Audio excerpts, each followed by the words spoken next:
we get, the better we get at knowing the difference between good and bad relationships, ideally. But for teenagers who are right at the start of the dating world, it's all a big mystery. Today, we are looking into how you can help your kids avoid bad or abusive relationships.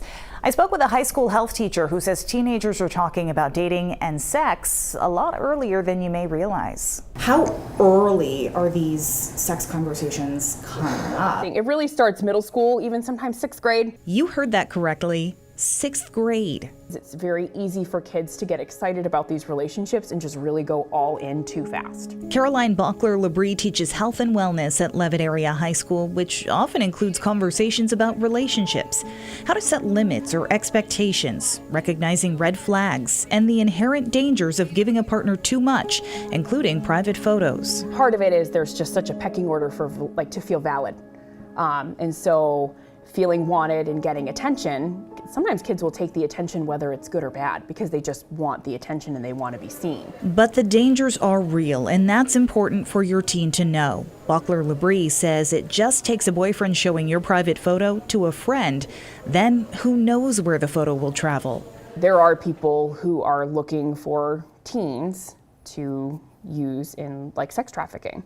And so when those photos go out, again, they don't know who actually got it because there are websites that people upload these photos to. We've had students transfer here from other schools because of like, well, everyone saw my photo at that school, but really the photo probably made it here too. And then there's the very real trauma of teens being coerced or forced into sex, which is not only about girls, but girls are targeted far more often. Before the COVID pandemic, high school students took the CDC's Youth Risk Behavior Survey. In 2019, roughly 850,000 teen girls said they'd been raped. After the pandemic, in 2021, the number of rapes skyrocketed past 1 million. The CDC reports that teen girls are experiencing alarming rates of physical attacks and sexual violence. In 2021, 1 in 11 teen girls reported being physically assaulted, punched, slapped, or slammed into something, and 1 in 10 reported sexual violence. Experts say these rates call for urgent intervention. The road to a dangerous relationship can start with a simple infatuation, but how can you tell when it's gone too far and is no longer healthy? You can kind of gauge if it's just this infatuation thing, but there are other relationships. What are their other relationships and their other commitments look like? If it feels like that scale is really tipping towards just the partner, it's something that teens don't understand how to set those limits. So as a parent, really being able to help them understand that. Because if your teen is putting all of their energy into one person, she says they're ultimately going to defer to that person's wants or needs. Isolation is really important. Like, are they expecting that person to check in with them all the time? Are they, where's their time going? And not just like physical time, but like, where's their energy? Where are they focusing their emotions? Are they always thinking about their partner first?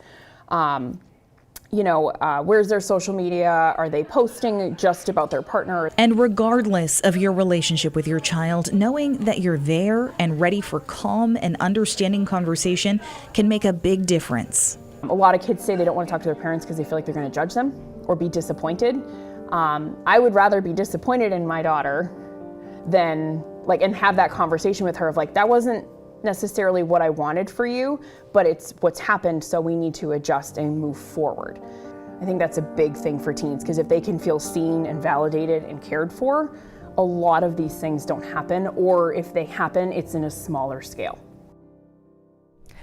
One more red flag Bochtler-Labrie talks to her students about is age gaps, which she says pop up often in LGBTQ+ relationships. Ultimately, the teen is drawn to the older person's experience and can start to defer just to that person and lose their own voice.